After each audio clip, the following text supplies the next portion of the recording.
This is Joshua Cook from benswan.com, and I'm talking with Jim Fox, and he is the Scoutmaster for Boy Scout Troop 111 and located in mid-Iowa.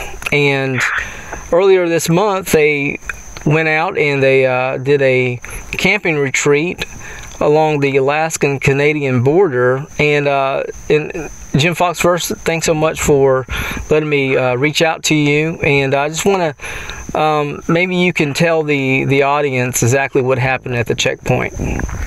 Well, we'd been in Canada for 10 days, and the boys enjoyed Canada immensely. But 15 kilometers outside the border, going into Alaska, we stopped to change into our Scout uniforms, and the boys were jazzed. They were excited. They were going home to America. So we pulled up to the checkpoint. I was the first van, and the agent was just rude. But, you know, the world's full of rude people, so I just kind of blew it off. You just pull up over there. So I did, and the second van came through, and one of the boys had been taking pictures for 10 days, and he wanted to have a picture of him entering America. So he took a picture of the border agent, which immediately threw the border agent into a frenzy. He immediately confiscated the camera, told the boy that he was subject to 10 years in prison and or $10,000 fine, told the driver to pull over, bring all 5 boys in the van and himself inside. Well, then the adult said, "Well, I'm not the leader of the expedition. It's Jim. I need to go get him." He says, "Fine, go get him." So for, I don't know, 3 or 4 minutes, the boys are inside the Border Patrol on a tent with this agent. So I get up there, and here's this Border Patrol officer going through 1,208 pictures that this young man has taken. And the other agent comes up and says to me, "Are you the leader of this group?" I said, "Yes." He said, "Why do your boys have so many matches, lighters, and pocket knives on them?" I went, well, because, you know, 1, I trust these boys, and 2, they're Boy Scouts, and 3, we give 7-year-old tiger cubs their first pocket knife. And I said, I trust these boys. But let's be honest, they are boys, you know, they're teenage boys. And he goes, "Well, when I was a scout, our leaders had much better control over us than you have over these boys." And I knew exactly what he was doing. He was baiting me. He wanted to get a reaction from me, and I did not give it to him. And then he goes, "I'm going to go out and search the van." So I follow him out. And he says, "What are you doing?" I said, "Well, I'm going to watch you search the van." He said, "This isn't your van." I said, "Yes, it is. All 4 vans are registered in my name." And he goes, "Well, you can't watch me do this, because then you will know our search techniques, and you will turn that information over to the undesirables. So you have a choice. You can go in one of the other vans and sit down, or go back inside." I said, "Fine." I walk away. And as I'm walking away, he gets up, goes to the other 3 vans, because the boys had gotten out at this point, kind of stretching their legs and stuff. And he says, "The next scout that gets out of a van, I will handcuff and detain all of you." So all the boys get back in the vans, obviously. I go back inside. At this point, he's done with the camera. Well, after the guy got done searching the van, according to the boys that were still outside, he went over to the 3 vans and said, "I'm looking for the bag of this particular scout." So one of my boys go, "Hey, I know exactly where it is," pops out of the van, climbs up on the roof where the bags are. He hears the holster on staff. He turns, and this agent has his gun out pointing it at him. What was the reaction of the other boys seeing the gun? Everybody else was in the van, but this scout and another one, and those 2 were scared that one, he was going to shoot him. And so he climbed off, got back in the van. The other scout got back in the van, gets the bag, and starts going through it up at the border crossing. And I'm thinking to myself, who in their right mind is going to search a bag of a teenage boy that has been on the road for 10 days? I thought, you know what? There is karma in this world. So, you know, he proceeds to search this bag, and the agent inside says to me, he says, "Where were your parents born?" I said, "Michigan." "Where were you born?" I said, "Illinois." "What do you do for a living?" And I said, "I work for a school district." "What do you do?" I said, "I happen to be the purchasing agent for the food." Goes to the other adult that was still there and says, "What do you do?" And he says, "Oh, Air National Guard."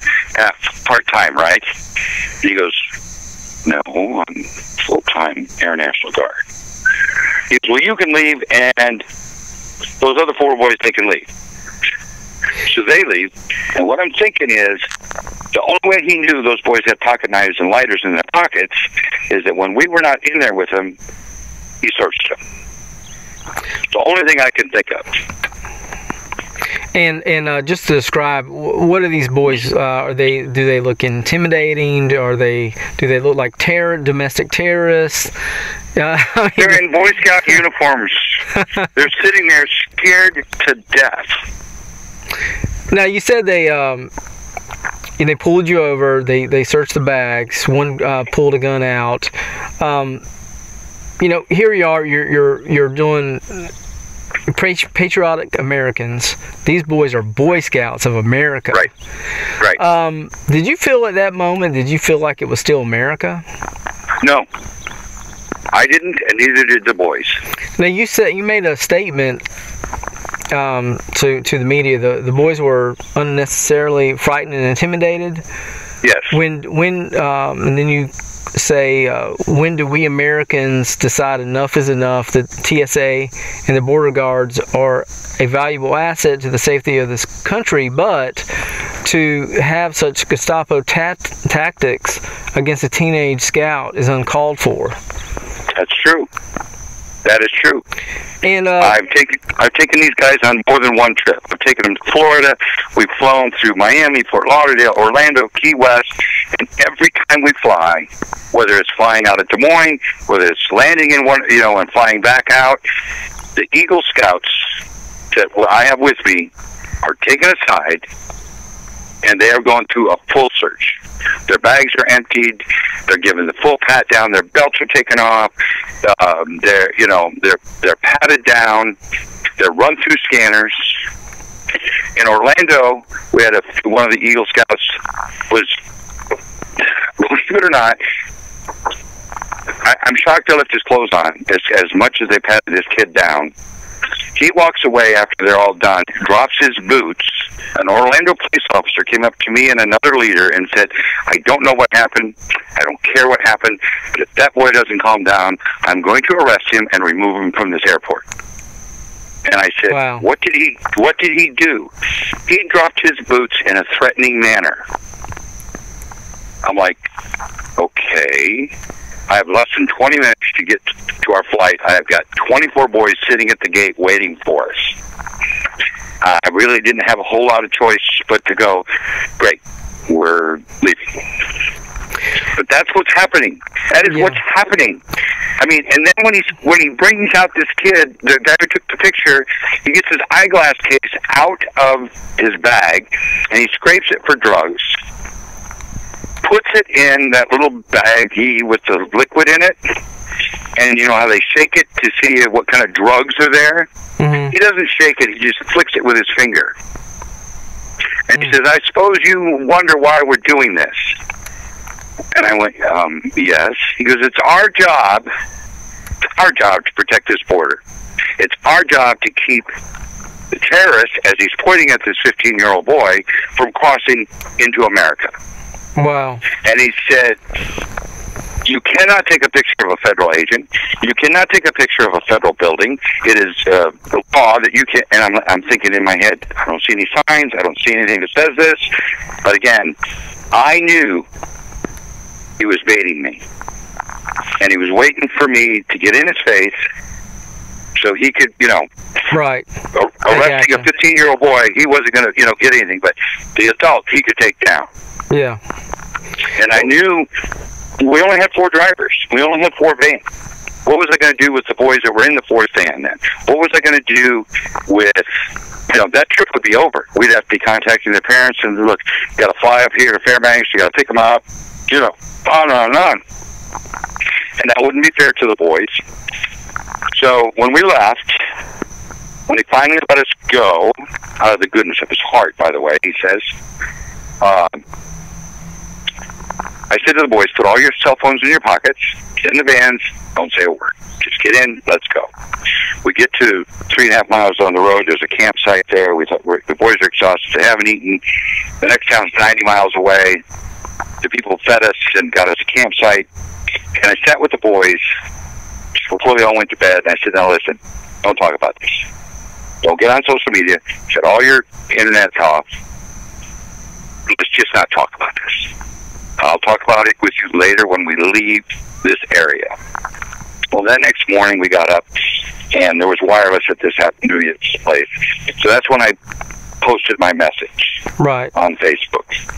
And I sat around with these 18 boys, and I said, now listen, I've taught you all about citizenship. I've taught you that if you're school board election in your town, you need to vote. If it's a city, you need to vote. I don't care if it's, are we going to allow chickens in the neighborhood? You need to go vote. You cannot sit idly by.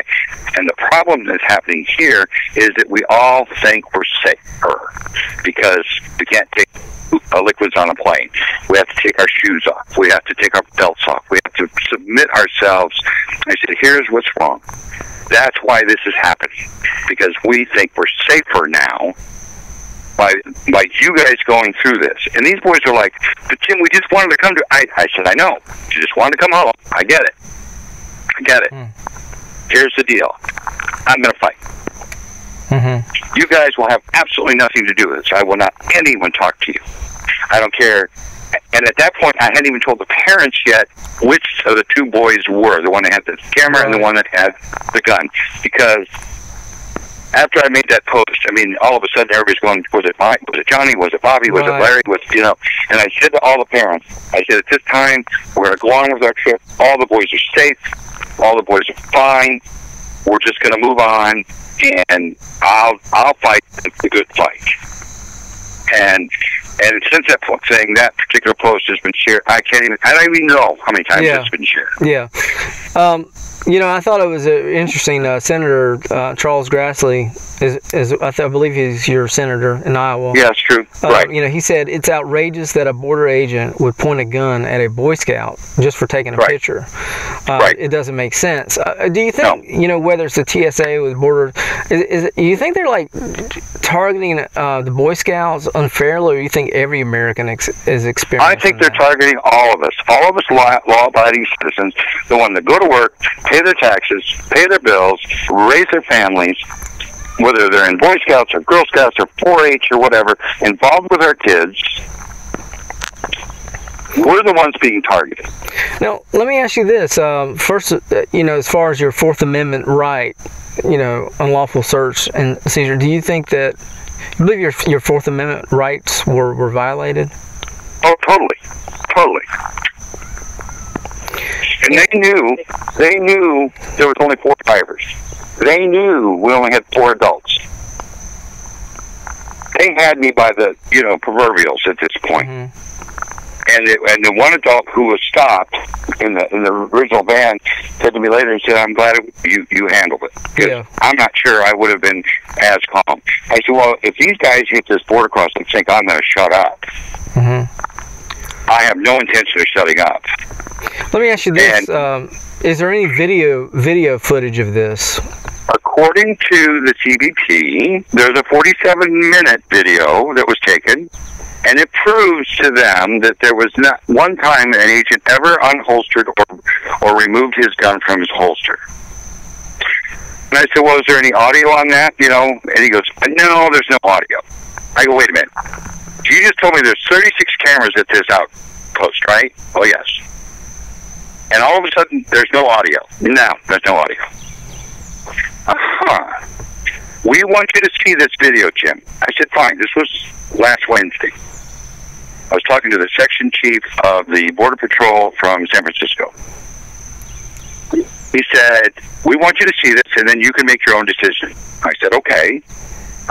We want you to meet us at the Federal Building in Des Moines, and then we'll let you view the video. We'll contact you later today by email or tomorrow to let you know what time we're going to do this and what date. And I said, fine.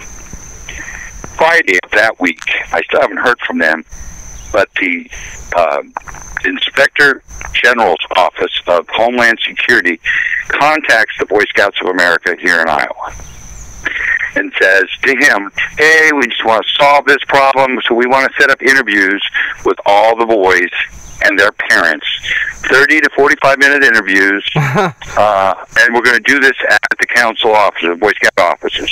And the Boy Scouts are like, yes, we want to get to the bottom of this too.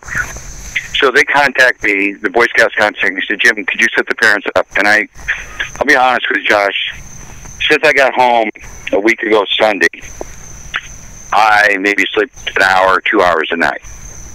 Yeah. And I stupidly read the email and went, okay, fine. So I sent a message to the parents, hey, give me a call. These people want to talk to you. And give them the agent's number. And then a couple hours later, I went to go visit some of the parents because I was just conflicted with this. And I realized I know what they're doing. They want 18 different stories about what actually happened. And it would just say, well, look, it's just a bunch of kids that got upset about something. You know, we told him not to take a picture, and he did anyway, so we just kind of slapped him on the hand. I knew exactly what they were doing. So I told the parents, I said, here's the deal. All interviews are canceled. Not one kid's going to go. And the parents are like, okay. Call the agent, and he says to me, quote, Jim, I'm glad you called. You know, I want to set up a time to visit with you. And I said, you're not going to be glad you called, that I called you. Because as of right now, you have no interviews scheduled. Oh, no, we have 7 so far. And I said, they're all canceled. Well, the parents have given us, doesn't matter. Not one scout's going to show up. So if you want the truth, talk to me. And he goes, well, fine, 11 o'clock on Wednesday. So I took the day off for tomorrow. Because this has gotten so bad, my school district is starting to go, you can't talk to anybody anymore. You have a job to do. And I'm like, I agree, I have a job to do. And so I told my boss, I'm going to take Wednesday off, take a personal day, and just, you know, go meet with these people. Then Jeremy Oliver called me from One American News Network. And I did an interview with Rick somebody. I can't remember his last name. And then Jeremy called me back, and he said, Jim, I've contacted the Rutherford Institute, and they're going to represent you. And here's their number. So I called the Rutherford Institute, and they said, Jim Fox, I said, yes, you are not going to that interview tomorrow. We are going to represent you pro bono, and we are not going to allow the federal agents to interview you without us there. Right, yeah. So tomorrow morning, I will be their attorney from Virginia is calling me at 10:30 my time, and we're going to discuss everything. And then I'm going to walk into the interview with this attorney on the phone and tell the agents, unless I have an attorney present, I have nothing to add or nothing to answer. Right. So as far as like, did they send you this video footage, or is this just something they told you that? They told me, and I've never seen it. So you've never seen it. So are they going to send it to you? They, according to the guy from Homeland Security, they're not going to show it to me. Okay. Do you know if this person that's going to represent you, are they going to request a FOIA request to get this? Yes. To get this video? Yes. Okay. Yes. But they and everybody else have requested it. Yeah. Fox News has requested it. CNN has requested it. Washington Post. Everybody that has been in contact with me has requested this video, and Senator Grassley has requested this video. Right. Oh, okay. And he has been told no. Really? Yes. Everyone that's requested it said no. We're not releasing that video. Wow. What is have you been in contact with Senator Grassley's office? Any new information? Or I talked with his office today, and they couldn't do anything until I signed some papers allowing them, having my permission or something. I don't really understand it, but I filled out the paperwork and I faxed it to him, this afternoon, but I didn't do it for my work facts because I'm trying, I really kind of like my job, Josh, Right. But I also am not going to allow the government to intimidate me so, well, if we push him hard enough, he'll lose his job, so he won't go any farther. You know what? I'm 62. I've put up with shit all my life. Yeah. You're not going to, if I lose my job, I lose my job. But I'm not going to give up. The fact that these young men, who, like I told you earlier, who I have taught about their rights as a citizen, but their responsibilities as a citizen as well. And I said, too many of us Americans sit at home going, it's just a school board election. It's just a presidential election. It's just a midterm election. I said, you have to be willing to get up and get off your butt and go over there. Who should we vote for, Jim? I don't care. I don't care who you vote for. But find out who is on the ballot. Find out what their policies are. Find out what they're thinking. And if in 2 years they win, and after 2 years they say, you realize that they've done nothing they claim, fire them. Go vote for somebody else. Yeah. These boys, I've had 35 Eagle Scouts since 2005. And these young men, 7 of them in the military, 5 deployed, including my own son. He was deployed to Afghanistan for 14 months. I've had him in Kuwait. I've had him in Bahrain. I've had him in Afghanistan. I've had him in Iraq. I've had him, These boys joined the military. Yeah. These boys still come to see me at 28 years old. And I'm not putting myself out there as I'm the greatest human being in the world, but somebody's got to tell them. Somebody's got to tell them, get off your lazy butt. Go make a difference. Run for office if you don't agree. Do something.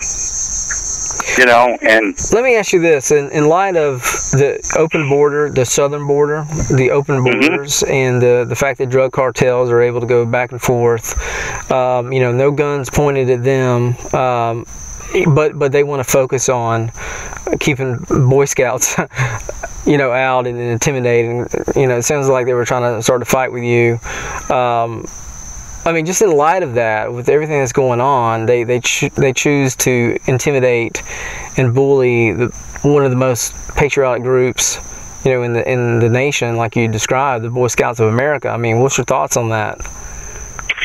It's frustrating. It's frustrating that we've given these thugs this kind of power. That they can, our government can let these, and I feel compassionate towards these young kids that are crossing the border. Yes, should we help them? Yes, help them go back home. Come across this border as a refugee. Come across this border as a legal citizen and go, yeah, I want to get away from Guatemala and the drug wars. I get that. But don't let us just stand there at the border going, oh, come on over. And then we have young men who believe in God, believe in America, believe, they say this every meeting. I pledge allegiance, Yeah. That's the way every meeting starts. We do flag retirements with tremendous respect. We talk about the fact that it is a piece of cloth, but what does it mean? And for our government to take these young men and illegally search, illegally seize, and pull a weapon on these kids, something is wrong. Yeah. I think the contrast is just ironic. Is you have maybe the same age boys, from Mexico or other parts of the world. They cross the border. The border patrols put them in nice, swanky hotels, right. But they put guns to our boys. Right. They intimidate our boys, our American boys. These boys were scared to death to go from Alberta into Montana. Because they say, Jim, they've got your passport. They already know who you are. They've read your post. We know they've read your post. Are they going to arrest you at the border? And I said, boys, just relax. Just relax. take a deep breath. They ask you a question. Answer the question truthfully. Yes, sir. No, sir. You know, and we should be fine. And we were. But that questioning whether or not they could go back into their own country. Yeah. Why are we teaching our 15-year-old, 12-year-old, 13-year-old boys that, you know, you can do everything right. You can join the Boy Scouts of America. You can join the Girl Scouts of America. You can join 4-H and FFA and all the great organizations that are out there that are teaching you values about America and about the land of the free and the whole thing. These are the boys that are now afraid to come back into their own country. Wow. Something's not right. Yeah. And somebody's got to wake up, whether it's the president, whether it's the Congress, whether it's the head of the Homeland Security. I don't know. Maybe it's just the Americans got to wake up and say, okay, enough's enough. When you start putting a gun on a Boy Scout for taking a picture, one thing I did forget to tell you, the fourth van, when it came through, the agent said to the lady who was driving the fourth van, do you have any illegal drugs to declare? And she goes, of course not. No. Well, you may as well come clean, because the two vans ahead of you have already admitted to bringing illegal drugs into this country. Really? Yes. Yes. This was nothing but a pure intimidation of some of the greatest young men I've ever had the opportunity to spend 23 days in a van with. And if you've ever spent 23 days in a van with teenage boys, God help you. You know. Is there any word of so this is just standard protocol. Did you feel like it was maybe just one rogue bully? Do you think it's protocol? I think it's protocol. I think it's protocol because it's happened in Orlando, Fort Lauderdale, Miami, Key West. It's happened in Des Moines at the airport before we get on a plane to fly to any of these other cities, where they're targeting these boys wearing a full-dress Boy Scout uniform. My troop wears red berets. When we were in Orlando, they took my red beret and the other boys and took them and basically took them apart. To see what we were hiding in this red beret. Took our neckerchiefs off, took our slides off, took our belts off, took our shoes off. You know, you want to scan me? You want to feel me up, buddy? I've been alone for 7 years. Go ahead. Yeah. I'll take any port in a storm at this point. But to take a 15-year-old boy and then threaten to arrest him for putting his boots down in a threatening manner? Yeah. What is wrong with this country? You know, these aren't gang members. These aren't guys walking around with drugs in their pockets, which, you know, yes, they have knives. Oh, my God, a Boy Scout with a pocket knife. What a concept. A Boy Scout with a lighter. What would he be doing with that? I don't know. Camp stoves, lanterns, light each other's farts. I mean, they're boys. What do you think boys are going to do with a lighter? They're not smoking. Wow. I happen to be a smoker, and I'm very honest with the boys about the fact that I smoke, and I've been smoking for 49 years, and the addictive values of it, and I tell them over and over again. They've seen me try and quit. But I'm not going to lie to them and say, yeah, I'm not smoking, and then go sneak out behind the van, because they know I'm lying. And boys understand, and girls at this age, they know an adult is lying to them. So I'm going to tell them, yes, I smoke, and I'm going to smoke in front of you. And it's a horrible habit. And to this date, of the 300-plus scouts, I think only one is smoking. You know? Yeah. Well, so, this whole story, this whole story is pretty alarming. I appreciate you coming forward and getting this message out. I'm going to give you the last word, and just whatever you want to say. I appreciate what you're doing, teaching these these boys the right thing, and that, you know, America is not supposed to be like this. It's supposed to be founded on the Constitution, which protects civil liberties. And it seems to me, you know, based on everything you said, I mean, your civil liberties were violated. Now, there's a myth about this Fourth Amendment free zone along the border. That to me is a myth, and it's totally a violation of our constitutional rights. I'm going to go ahead and give you the last word. The last word I have is I believe in our youth. I believe that our youth is going to start to wake up and see what's been happening to this country. I believe that boys like in the Boy Scouts, girls in the Girl Scouts, kids in 4-H and so on and so forth, they're a lot smarter than we like to think they are. And they see these abuses over and over and over again. And I believe that they are going to be our salvation, because they're going to run the scoundrels out. They're going to be the ones that are standing up and saying, enough's enough. My final word. Well, listen, please update us on, you know, I know this is, you know, this story is ongoing, as far as, you know, this Rutherford group that's going to represent you, and also let us know if that video is released, or any updates with Charles Grassley as well. But I would love to follow you up, I mean, you know, whenever new information emerges. This is important. I mean, this is like a big issue right now, and it is. Unless we fight back, it's going to get worse. I know, and we've got to. We as Americans have got to say, you know what the hell are you guys thinking? And we need to fire everybody in D.C. And we, you know, I don't care how good or bad you are. We need to fire every one of you and start over. And we need to start at the top and work our way down to the House and get rid of you. I'm sorry, you've been there for 2 years and you haven't fixed this shit. You're done. Get out. And you know, Senator Grassley's been a great senator for the state of Iowa. Tom Harkin's been a great senator for the state of Iowa.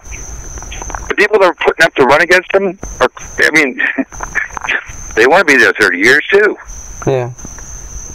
You know, I don't know about you. I'd love to be in my job 30 years, but it ain't going to happen. And I won't get the benefits. So and the thing is, these unelected bureaucrats. They're the worst. You know, there's no accountability in the Department of Homeland Security. Look what, you know, Benghazi. I mean, we're not getting anywhere with that. You know, the gun runnings of Fast and Furious. I mean, no heads are being rolled. I mean, no one's held accountable. I hear the passion in your voice, and I appreciate you standing up, and I think that you're teaching these young men something so valuable that they're not going to forget for the rest of their life. So I appreciate what you do. You're a patriot, and thank you so much for your time.